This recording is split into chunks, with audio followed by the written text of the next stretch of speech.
وجدها في بطون الكتب تصهل من موطن أصالتها، حيث صحراء العرب التي رمت برياحها ومناخها الصعب في وجه الخيل العربي الأصيل الذي صمد وقاوم ومانع الاندثار، فكان الأنقى والأكرم والأجود بين سلالات الخيل.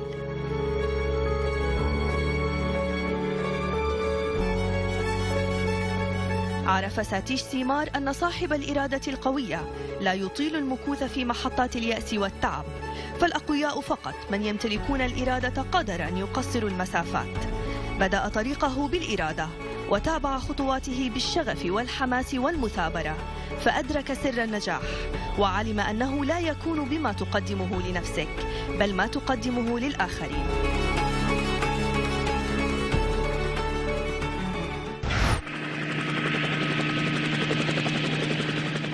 لأنه درس التاريخ، تلمس حوافر الخيل منذ نشأتها الأولى قبل آلاف السنين في كتب تعاريفها، ثم لامس الخيل مدربا وباحثا وخبيرا، فبادل الخيل بمثل صفاته النبيلة، فاح عطر إنجازه يملأ المكان وفي أعماق ميادين الخيل، فاستحق ساتيش سيمار أن يطرق باب التاريخ ويكون على موعد معه.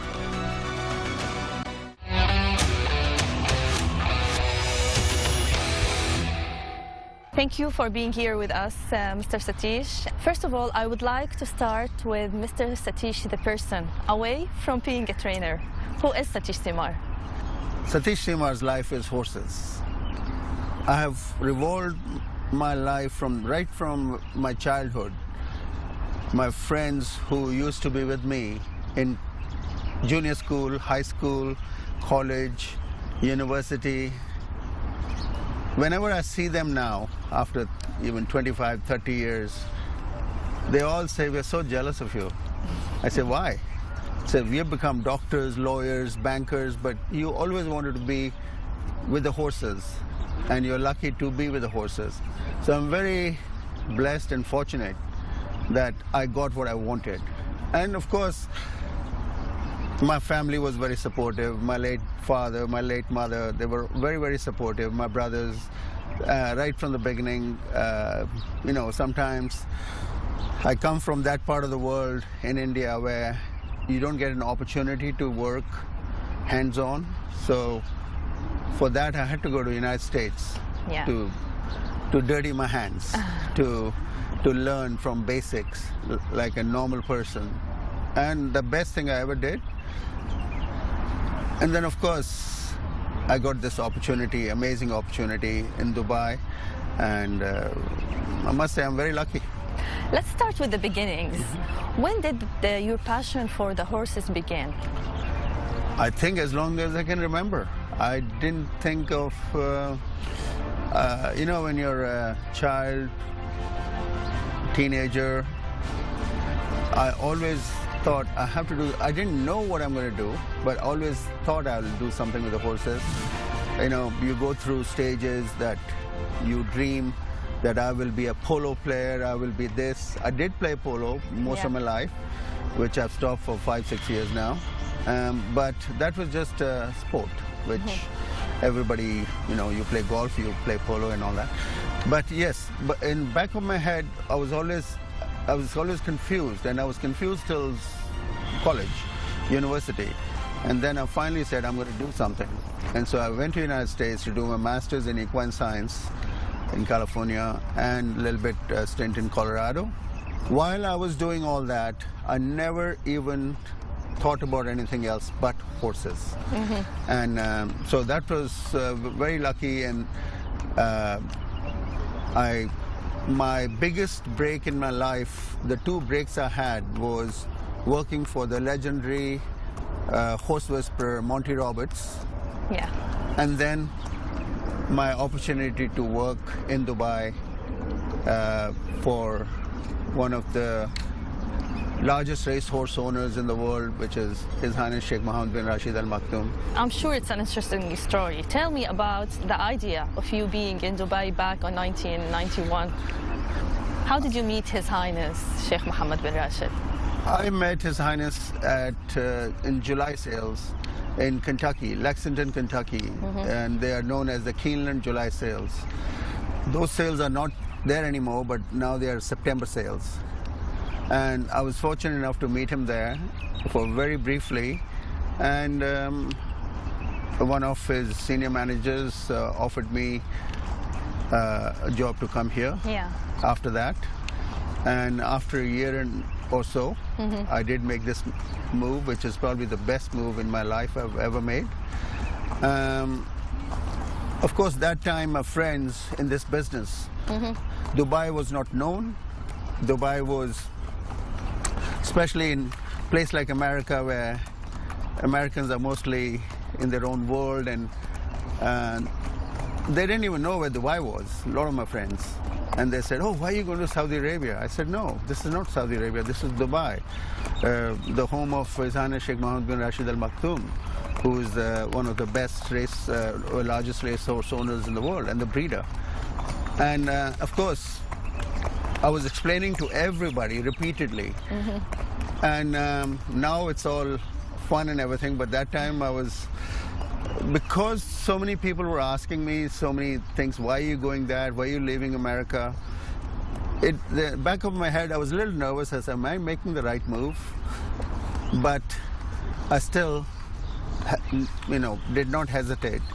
And because when I was offered this job, I was just starting out in my career.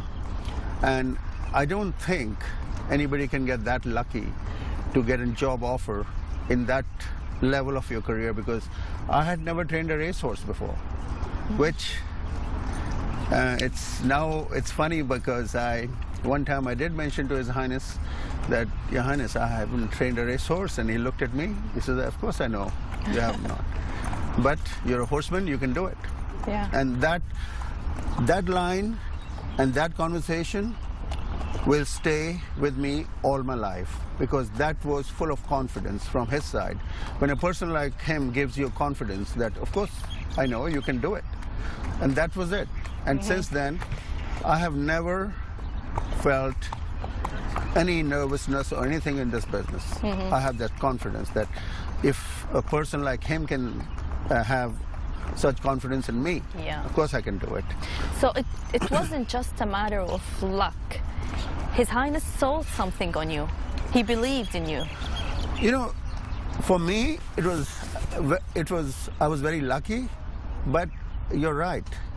His Highness, he just doesn't say, okay, I want that tree, or I want that. But I think whatever I know of him, he knows everything about the person. I mean, even if he says, you see that thing far away, he already knows everything about it. And it's not like I've never seen him, or whatever time I've been fortunate to spend with him and still do now and then, is that confidence he emits around him is unbelievable. And I can easily say that because when he told me when I first came here in '91, I remember we sat down on the sand dune and he told me what was going to happen in racing. We are going to have the best race in the world. The people from all over the world will come to watch that race, which is the World Cup now. That time, honestly, I could not just imagine or kind of think about it. But he knew. And what's the most amazing is what he said in those 15 minutes and what has happened and happening. I still can't believe it. That if a person with such far-sightedness, such wisdom, can predict the future like that. And I'm not just saying it, you just have to see it.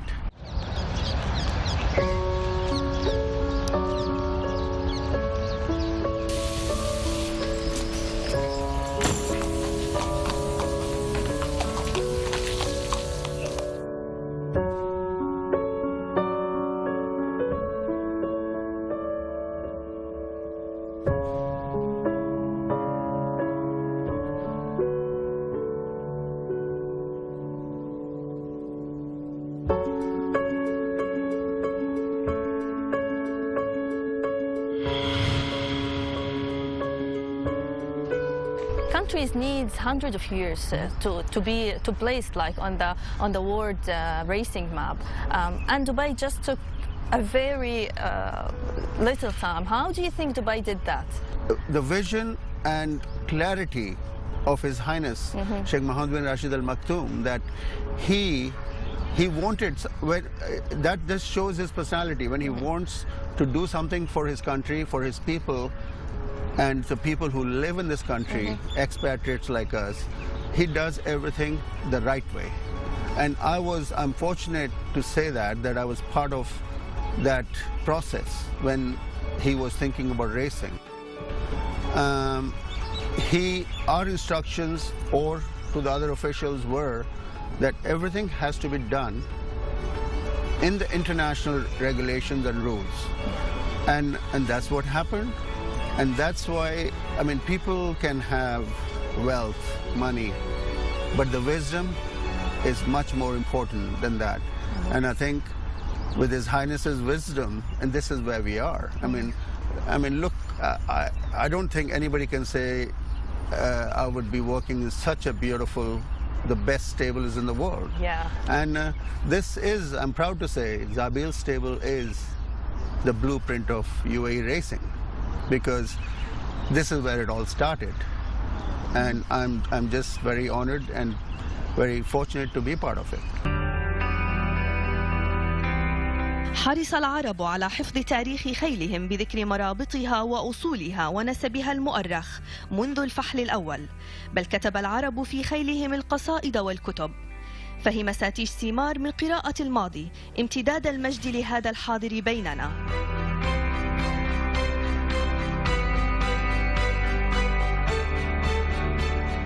بحث في العلم وفهم لغة الخيل فحادثها محبا، رسم لها في الآفاق البعيدة أحلامه الواسعة بريشة الخبير.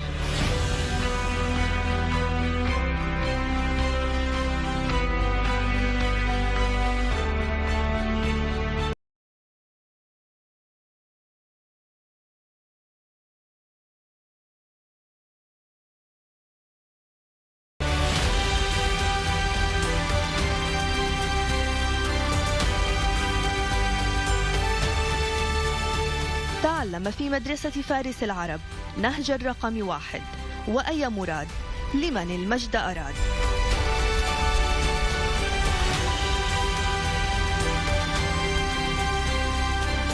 It is a very beautiful place to come to work every day. Tell me about Zabil stable, the design, the facilities. Another very interesting and very historical thing is that this stable was personally designed by His Highness. He walked himself here and said we'll have a pool there. And I was fortunate enough to walk behind him and see how he gave instructions. And when we were doing all this landscaping, and one of the architects, one of the developers, he said, "Oh, these trees, 4 trees are awkward here." I said, "No, you cannot touch these 4 trees, because this, in the middle where we are sitting, is where the 4 Maktoum brothers came and sat." Wow. And there were carpets laid down here, and they would have their evening tea. And the stables, which were very country-style stables, all sand around. This was the only piece of green grass here. I said, no, this is part of the history. Yeah, also it is depicts the 4 Maktoum brothers. So I said, no, we will not touch all this. So here we are, and I call this the focal point of Zabil stables. And I'm always very protective about these trees. We look after them very well. And as the whole stable, I mean, when we started, of course, there was not as much greenery. Apart from the love of my horses, for the horses, I have love for the greenery and trees. And every year I manage to sneak in about 50 trees into somewhere around here. So when I drive in, not only I look at the horses, I look at every bush, every tree, and I have a smile on my face every day. Great. So tell me about a typical day for Satish Simar on the stable. How did you start? Typical day is what you actually saw part of it. We arrive in the morning, my staff, the certain levels of staff, the grooms, the the riders, they all have their little timing, maybe half an hour apart from each other. My assistant, the whole team. It is, that's another thing I'm very proud of my team here, who I don't really have to tell them much. I'm one of those silent managing kind of a person, but I just look, and if I have something to say, I will. Otherwise, I just let them work. And it works so fantastically that everything is smooth here. I'm actually looking for faults. Like, what can I tell them what they're doing wrong? But I can't find it, you know. So that's how we start every morning. And the program for the horses is made the day before, and the riders come into the riders' room and they see the list, what horse are they riding, what they're going to do, and of course that's not the end of it. But when the horses are tacked up, they walked around on this yard. My assistant Bhupat Simar, before the horses are tacked, he comes an hour before everybody and checks the horses' legs. The foreman's check, the groom check. So there is a lot of a checking system. So we make sure that the horses, we don't make a mistake. We don't send an unwell horse to training or to racing. So when the riders do the saddle up and they walk around here, we check them again if everything is good. Then there's a trotting track, warm-up track. Then we check them again there. If the horse is moving good, each horse has her or his gait of walking, trotting, and we know, I mean, to a layman person, they may say, oh, a horse is a horse, but horsemen, they know. It's like a kindergarten teacher knowing her children or his children in school. So the same way, and then they go on to the track, and all these 4-5 lots a day, every morning, we go on till, depending on the time of the year, temperature of the year. Sometimes we start very, very early. We start in the summertime, 3:30, 4 in the morning. These days, because of the good weather, I like to have my horses out in the sun. And so we start a little late, 6:30, 7, when the horses go to the track. And after that, they come back. Some of them will swim. Some of them will be once or twice a week. They're all washed, fully shampooed, body shampoo. And then the riders, they clean up their tack, their saddles and everything. And they go home. The grooms, they kind of put the horses away. The feeding team comes in, they give them their breakfast, lunch, or whatever the timing may be. And then our veterinarian comes in. So the foreman, my assistant, they have a list for the veterinarian to what horse needs what attention. And he or she, they look after the horses, and we have one of the best veterinarian team, the hospitals in the world. And it's just all works in a very smooth fashion.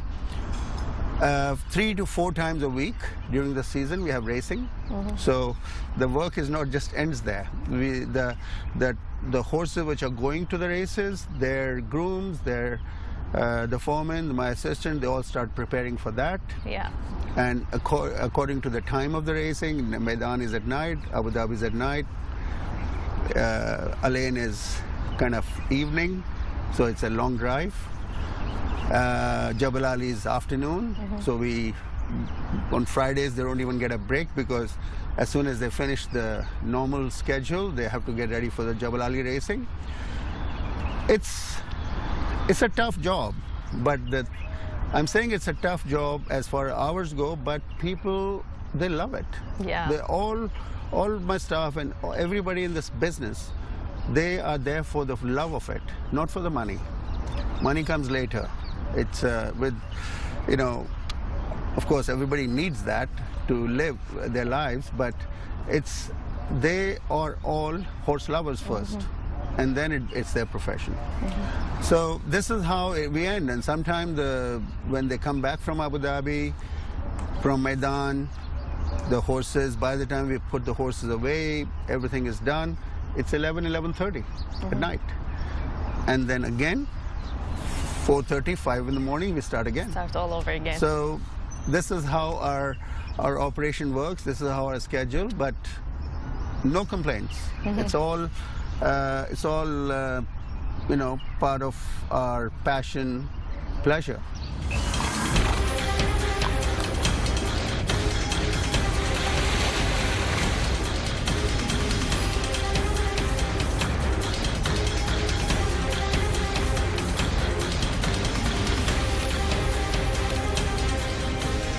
It's really good to know all these details because for us, we just see the horses on the race for 2, 3, 4 minutes maybe, but we don't know what's behind all that. So putting us on the, or giving us the view of what is going on, it's really a good thing. Yeah, it's like theater, when you see the show, you go for an hour or two and you clap and you leave. And that's it. But what goes on behind this, the curtain, how the sets are made, how the direction is done, the lighting, the sound, the actors, the hours they put in for their rehearsals. So I think it's similar to that. It may be the public sees and they shout and they clap about their horses at Maidan or Abu Dhabi or Jabal Ali. That's the minute and a half or something. Yeah. But what goes behind here is that this is what the real life is. Yeah.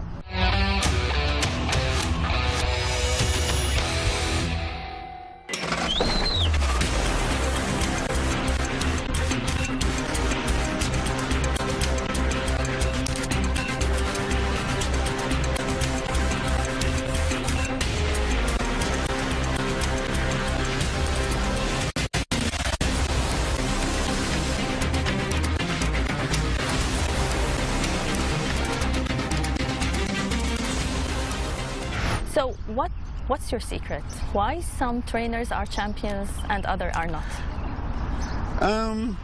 I think I can't say anything about the other trainers because just me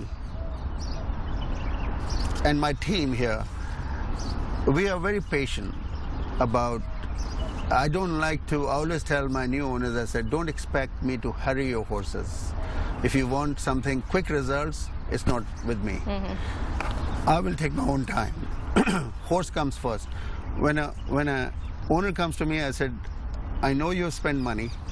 I know you have bought this horse with your money. But now when the horse is here, the horse comes first and then you're second. Then I'm third. Because if you have that philosophy, the horses will always appreciate it and they'll produce the best results for you. Maybe some of us in our business, they are impatient. They want to, for the sake of winning, you want to push the horses. Not in my philosophy. I don't like to do that. On 2012, you had a very special award from Her Majesty Queen Elizabeth on your non-violent approach in training horses. Tell me about that and how important was the prize for you? That was very special for me, as I had no idea that it was going to happen. And when one day I get a call, and of course I was very honored. I was very, it makes you think. And that's exactly what happened to me. Am I getting this award? And then suddenly I start thinking how I started my love for the horses and this. And especially when it's coming from a person like the Queen of England, Queen Elizabeth, she is a true horse person. It's not just because she's royalty or the Queen. To me, I think what is the most important part about her as a horseman, she is a horsewoman. When I finally got to meet her and when she gave me the award, and when she talks about the horses, she has a special twinkle in her eyes and a smile. Normally, you see the Queen in a very serious face most of the time, and I can't blame her because she has so much on her plate as a events to go to, but when she is with the horses and when she talks about the horses, you should notice how special smile she has. And I think that was very important for me, especially when you don't expect it. And it made me feel that whatever I've done so far has been worth it. How sometimes you have your every profession, even though I love this business, I've had frustrations, I've had downs and ups and downs and everything. But when a person like that appreciates it, it kind of makes it all worthwhile. And that's what I felt. What did you learn from horses after all these years? Horses, actually, I have one daughter, and it was 13. And when I guess the way I'm raising her, I actually use the same philosophy as I use on my horses. And a lot of times I give her examples, and she'll say, "Baba, why are you treating me like horses?" I said, "Tara, that's a compliment to you. It's a compliment to you because you see what I am today. I am happy. You are happy. You know all the things we have in our life is because of horses. At least for me." I said, "Why not? What's so bad about horses?" And a year later, after I had this conversation, somewhere she just brought it up. Suddenly she says, "Baba, you're right. It's a compliment to be treated like horses." I said, "Why do you say that?" Because she says, "When I'm walking around the stables, your horses are treated so well." I said, that's excellent. I'm glad you finally realized that. And I think these are, it's funny, but I think there is a lot of depth to it, and that's how a child really appreciates, and it makes you feel special about that. So where do you see yourself in the future? Well, it's we horsemen never retire. It's our life. I mean, I think even if I'm not here one day, wherever I am, I have to be around horses. It's impossible for me to be just sitting doing this so-called retirement. No, it's as long as I can walk and think and see and everything, I think I'm going to be with the horses, and that's my future and past and present. So this is what I think.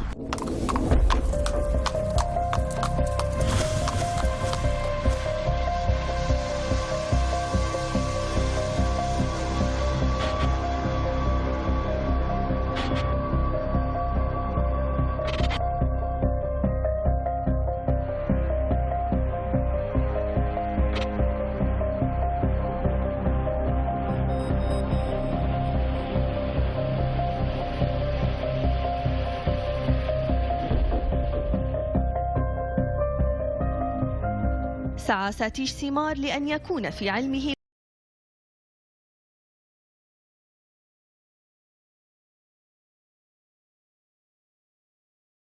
الأولى منذ الطفولة، وفي أرض الأحلام في دبي زرع بذرة الطموح وراقبها تنمو إلى إنجاز وتميز، فاستحق أن يكون على موعد مع التاريخ.